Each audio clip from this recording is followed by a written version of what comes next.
Hi, I'm Josh Turner, I'm Carson McKee. and welcome to Wine and Vinyl. Coming to you from a slightly different location today than the first two Wine and Vinyls, which were my living room. We are now filming at the beautiful Crabtree's Kittle House in Chappaqua, New York. Though Josh does wish his living room looked like this. Yes, I do. I wish my living room had a glass door into an infinite number of very expensive wine bottles. I had Carson join me today because the record that we're going to be talking about is a little bit more in his wheelhouse. So I'm not a wine sommelier, but I am a 70s rock sommelier. A wine appreciator. I'm a wine appreciator. So the album that I picked was the 1980 Steely Dan classic, Gaucho. And I'm curious to see what you picked to pair with this bad boy. Well, we're going to be pairing it with California Pinot Noir. This is from Santa Barbara County. This is a 2015 from Senti is the name of the producer. And it is from the region where much of this record is about, like what much of it is lyrically about. Drive west on Sunset to the sea. You want to give this a try and see what we think? Perfect, let's do it. That jungle music down, just until I chose this wine to go with this record because I feel like Donald Fagen and Walter Beck are kind of the embodiment of LA in the late 70s. Especially Gaucho with its references. It's a very geographically placed record. There's also the fact that this particular wine is more restrained than a lot of the wines that are coming out of this area. California Pinot Noir is sometimes the most lush, the most dense, concentrated fruit character of almost any expression of Pinot Noir, of anywhere that it's grown, due to the hotter climate.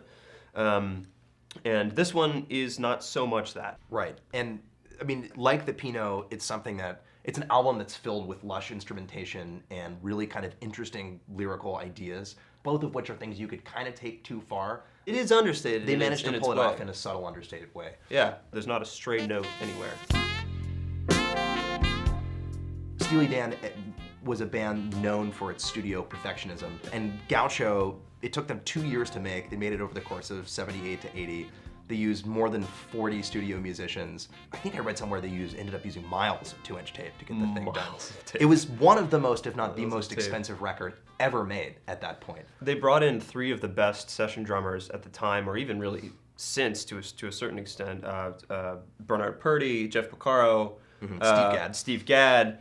And even with those guys, they said, oh, this isn't perfect enough. And they invented a new technology. That's probably my favorite factoid about Gaucho, is that the best drummers literally in the world weren't perfect enough for the sound that they had envisioned. There's like a funny story that Donald Fagen was chatting with Roger Nichols, the engineer on the record, who's a famed engineer, and he was just kind of saying, like, I wish we could make the drums more perfect. Like, I wish there was a way we could get each drum to sound exactly the way we wanted it in perfect time in every single context. And of course, 1980, this was still a big conundrum. It's like impossible, right? So Roger Nichols kind of thought about it for a second, and he was like, yeah, just give me $150,000 in like 6 weeks, and I can make that happen. Yeah, he went away and literally built a computer, a drum sequencer and programmer called Windle. Literally invented drum programming for this record, which I think might be a surprise for some people to learn. Yeah. The first time drum sequencing and sampling was ever used, it was created for a Steely Dan record so that they could have a perfect snare tone for when your on excellent A19. drummers aren't perfect enough. They brought in Mark Knopfler, who they had heard play on Dire Straits' first record, and they were a big fan of his work, and they said, Mark, come into the studio. We really would like you to play on this song. What is the song that he plays on? It is Time Out of Mind. Time Out of Mind. Time Out of Mind on the B-side. Let me just give you a little bit of all of Mark Knopfler's involvement on this album. One of the all-time great electric guitar players. They bring him Someone in. who was a superstar at this point because of Sultans of Swing, which had like just come out 2 right. years And earlier. you just played on a Dylan record. And so then he opens this track, and this is just about all you get.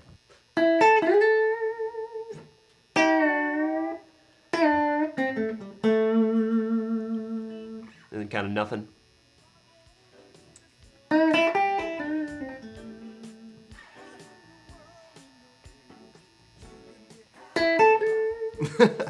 Just restate that theme. I mean, that's like literally like all that's like all that he does on that track. I kind of like to think that like he got the record, like he like picked it up at the store and like went home to listen to it. He's like, yeah, cool, let me see what my part is, and it just like wasn't He's there. bringing it to all And his he's like, friends. wait a minute, Like, oh man, you won't believe all the stuff I play on it. yeah, check this out. And it's just like not even in there. We'll have to ask Mark for clarification. Right, on that, too, 'cause I'm right. not sure if that's what actually happened. Yeah, it's a very low key album for guitar. So even though I mean it's a lot. It's a lot of musical ideas. It's very over the Yeah. top in a way.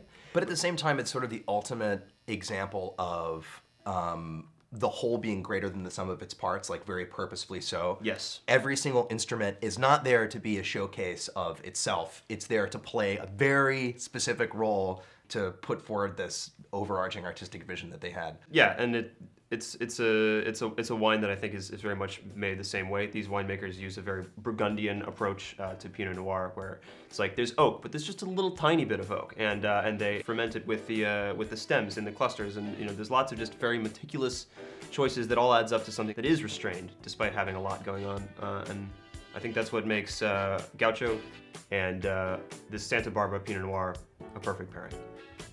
Cheers. Cheers to that.